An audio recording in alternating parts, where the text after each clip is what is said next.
Welcome to the Workplace Wellbeing Essential Series. I'm Mari Ryan. I am the CEO and founder of Advancing Wellness. It is my pleasure to welcome you today to this expert interview where we explore topics that impact employee well-being. My guest today is Laura Stone. Laura is a experienced strategy and leadership development consultant, an executive coach, and a sought-after keynote speaker and author. She's the founder and CEO of Purpose Stone. She brings more than 3 decades of experience to her work, helping executives, teams, and organizations harness the power of their own purpose to create effective and sustainable change. Her first book, A Pocket Guide to Purpose, let me make sure I've got that right there. So A Pocket Guide to Purpose, a quick and simple way to assess and advance your purpose, was published in 2017. And her new book is coming in 2021. Laura, welcome. Thank you, Mari. I'm so excited to be here with you. Well, thank you. I'm excited to have you here as well. So our conversation today is around purpose. And when we think about this from an organizational perspective, organizations, do they exist solely to create profit? Is there something bigger and more aspirational at work within organizations? So as we explore the topic of purpose, we're going to look at the reasons an organization's purpose is so important. But Laura, to start, I'm curious about how did you come to focus your work in the area of purpose? Yeah, thank you. It's not something I walked out of undergraduate school and said, okay, I'm going to study this. This evolved over time because my career has been dedicated to leaders and leadership development, and specifically understanding what makes them great. And early on in my career, I had a fortunate opportunity to work with some colleagues who helped me be participating in research based out of the Harvard School of Social Relations. And the research was all about what differentiated average from superior leaders. Specifically, what do they think about in order to make superior results occur? So one of the main areas was around specifically pride in work. What makes me proud, what makes you proud, what makes us collectively proud. And that began my real journey probably about 20 plus years ago, specifically around, and that's where I narrowed in on purpose specifically. Mm-hmm. Well, that's so interesting. And I'm curious from your research, why should employers care about purpose? So what is the benefit to an employer of even caring about this? Well, you can think through your own experience where organizations talk about vision, for example. And a lot of times that's a marketing role. It's the marketers who will then make the nice plaques, the mugs, it goes on walls. And it's a disconnect, though, between senior leadership and the rest of the team members. When we do purpose work with specifically teams, different than doing it with individual leaders, is something where it's far more important about the dialogue that gets created from thinking about what's going to make us proud, which incorporates vision as the ideal future state. And that's what the definition is, compared to mission, which is why we are here.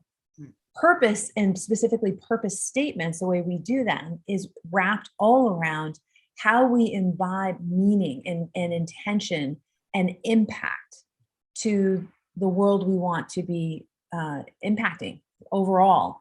So that's the main thrust of it. And the why organizations want to do this and need to do it is a lot of times they get caught into objectives and thinking that this is what our strategy is versus what's the overarching reason for our existence. And if what I love about Collins's work, he talks about, if you disappeared tomorrow, would it matter? Right. And purpose really is all about what matters.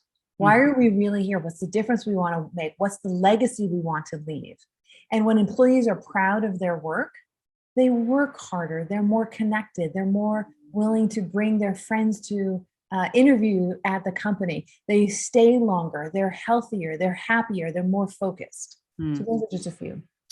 Well, all good ones. And let's just unpack that a little bit. So creating that meaning, as you described it, both at the meaning and impact it can have at for the world, but also the meaning that it can have for the individual employees. Yes. Okay. So it's really how that impact is going to be seen, right? So the legacy, but I would seem like the meaning from the employee perspective has got to be really, really important. I mean, after all, that's one of the key things that people say they want, or employees or candidates say they want in a job today. Yeah. And this is where it's all about the dialogue compared to the plaque that gets put on a wall, and the dialogue between a leader and their direct report and team members. If you think about team members, having the conversation of like, what is it? Like, why are you at this company? You have choices. And especially in this job market, talent is a paramount challenge right now, finding key talent. So it's not about looking in the want ads, it's about stealing employees from other companies and luring them in and creating such a opportunity, and looking at how they are going to have the dialogue about making it meaningful is what's been the differentiator, especially with Gen Xers who are looking at not just the paycheck that they want to make and be out there for, you know, the 70, 80 hours a week. They want to know their work matters. Yeah, for sure. I get it. Yeah, it absolutely has to. So I'm curious, how do organizations actually create this sense of purpose and help employees connect to that? Is this done sort of at the organizational level? Is it done at the team level? Tell us a little bit about when you're working with an organization, how do you make this happen? So the first answer is yes, because it's wherever it's possible, wherever there is interest. One of my clients had a great saying. He goes, GWIFA, and it stands for go where your friends are. And the intention was, if there is a leader who's interested in purpose, and I'll give a quick example. I have a client of mine who is one level down from the CEO. She wanted to do this work. She was a new president or new GM of her division. And she knew that this was going to be a really important way to help align her team. Mm. So that was the way in, to have an interested business leader. Another way in is around having a CHRO or head of talent, or one of the areas around human resources come in and say, we need to think about how we bring our talent and connection for our talent closer to something that's more meaningful. So it come in that route. It can come in also a third route around strategy. Specifically, we need to do our alignment work for this next coming year. And this is a rallying cry. Why are we really here? What is the work that's going to make us proud and differentiate us, to helping do strategic alignment work? So I always answer the question, it depends. Yeah. Of how this stuff starts happening. Yeah. Well, that's a good answer, because it does depend. Yeah. I love that. I know that a lot of your work is with leaders, and I'm curious, what does it mean to lead with purpose? I think most important is about impact and intention. They're very conscious and awake to their role and the power they hold, and how they wield and use that power for good, and to help elevate others and help facilitate the growth and development of their people who are the closest to the front lines, especially to enable customers to be happy. So if we think about it, I'm always talking about inversing the hierarchical org chart. So instead of a CEO thinking that they're on top, they really have to look at themselves at the bottom and say, how do we serve our people? Because the people who are on the front lines are really the most important constituents that we have to make sure are taken care of, and we remove the obstacles for them to be successful. Well, exactly. And that makes a perfect connection to well-being, because we have to make sure those people are cared for. So in our model that we use, which is sort of thinking about well-being at the individual level, and when you bring your individual well-being to an organization, the organization can either support that well-being or diminish it. But purpose is actually at the center of that model. So how can having a clear sense of purpose support well-being for the individual? That's such a good question. I'll give a quick example. So we were doing work, colleagues and I, over in London with Unilever, and they made a very clear case that they were going to dedicate their top 300 to helping them figure out their individual purpose. And in doing that work, we would get cohorts put together from around the world. And what was interesting is what I'm about to share with you crosses culture, gender, religion. Like it really cuts to the heart of the essence of someone's energy. specifically on an energy level, when you know that you are onto something and you feel like you are in flow, it's paying attention to those things. And when we are in that way, we're actually working at a more efficient and heart-centered and effective place compared to, if we think about when time is ticking and we hear every tick, tick, tick. It's painful, right? No one wants that. We want to be in flow. We want to be generating, and be effortless and out there. So when it comes to well-being, what we know is purpose drives us when we are spending even time thinking about it, working on it, working towards it. It's something, and even if it's just on a personal place, where if it's not what you do for a vocation, even if you're spending just a couple of percentages more of your time in that arena, the research is showing that you are happier, you are performing better, you're more focused. It also, on the downside, is like when you don't have it, there's a higher level of depression, anxiety, fear.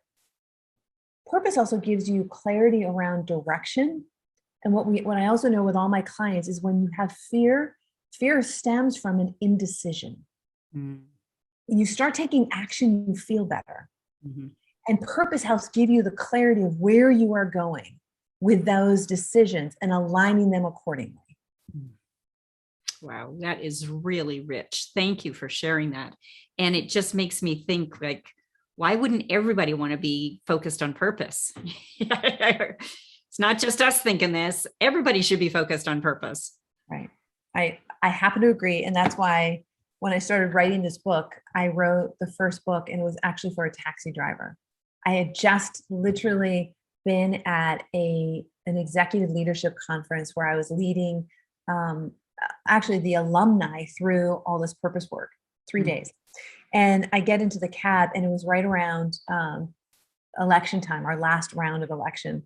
And it was a very difficult time for people of color. It was a very difficult time in Texas specifically. And when I got into the Uber, the driver said, what are you doing here? And I said, well, we're happy to be doing a purpose work. He goes, oh my God, God has brought you to me. And I'm like, okay, don't hear that very often the first few minutes of a taxi ride. Yeah. And he said, I need your help. And I'm like, well, tell me what's going on. He goes, well, not only today has it been very difficult for people who used to take buses, they're taking Ubers, and they were getting attacked, literally. It's also a place where he was seeing and realizing he has to do something more, and he wants to do something more. So in the 6 minutes that I had left with him before I came to the Dallas-Fort Worth airport, I started realizing I don't have like one book, because I was doing work at Harvard, and we have a whole curriculum, 12 weeks, and there's a list of a syllabus, and there's all this work for the privileged people who get to spend time on this. But what about people who are driving the taxi? How do we make this easy and accessible? So the next morning I woke up and I started drawing pictures, and I did a storyboard of if Walter could get this, like what would it be that it could help him advance his thinking on it and emerge the pictures, the visuals, the things that were important to him. And that's how the book came about, was because I also realized it could not be a book of 200 pages. Walter Jonas doesn't have time for that. And nor do most of my executive clients, because there's so many stories and anecdotes. Great that we can get more to them, but get them off and running was most important. And so that's why it's a picture book that actually can be read in 7 minutes. Yeah. And I love, it's just such a beautiful book, right? I mean, look at how wonderful and beautiful it is. So thank you for sharing all that. And again, it's great. Tell us a little bit about your next book. What's in your next book? Oh, I'm so excited. As I feel like everything keeps coming back to this next book. The next book is also a pocket guide to purpose, but it's actually for leaders. And the reason why it's for leaders, it's geared to helping a leader think about it for themselves, and also why are their employees there, their team members, their direct reports there? What makes them tick? And the more that a leader is clear about what makes this person unique, what's their unique fingerprint, what gets them energized, the more that leader can be very conscious, aware, and intentional with the kind of projects that they are being asked to bring their people to do. Yeah. And the more they can connect those projects with a person's excitement, energy, purpose, the better off everyone is and more productive. And the outcomes are phenomenal. So I created a process called the rapid performance process. And it's a way to help leaders think about, how do I actually have a dialogue so that no matter which organization, the processes you use in your company, all this is a really clear cut set of questions that you as a leader think about ahead of time and walk through your own mental prep. You give it also to your direct report. They think about this, and then you walk in and you say, okay, what does it mean to get a 10 out of 10 or an A+ in this job? And all of a sudden, the leader starts unloading and realizing, here's what I have thought it meant. And then you start realizing how actually it got interpreted. And so the connection points happen much faster. And then you use it as not just a once a year annual review, but it's really intended to create, at a minimum, quarterly. Ideally, you start using subsets of it on a weekly, every other week time frame, and you can start monitoring the progress that matters most. Well, those sound like wonderful tools, and certainly things that can help people move to action in a short time to be able to make progress on their purpose. So I can't wait to see your next book. And if our audience wants to learn more about you and the work that you're doing, or to find where they can get your first book, where can they find you, Laura? Well, first and foremost, we have a new website that's about to be launched, and it's at laurastone.com. Easy peasy. If you remember or you want to think about purpose, Purpose Stone will also get you there. Amazon has the book. The next book will be on Amazon as well. And we just make it easy for people to order it for Christmas and buy it for their teammates. And it's been a really beautiful gift that people have been giving to each other for a number of years now. Well, it's wonderful. I can't wait to be one of the pre-orders for your next book, and certainly something that I can use to gift as well. Laura, as always, it's wonderful spending time with you. Thanks so much for being here for this conversation today. Thank you so much. And I appreciate the opportunity to be with you and all your people on this. So thank you. Thanks.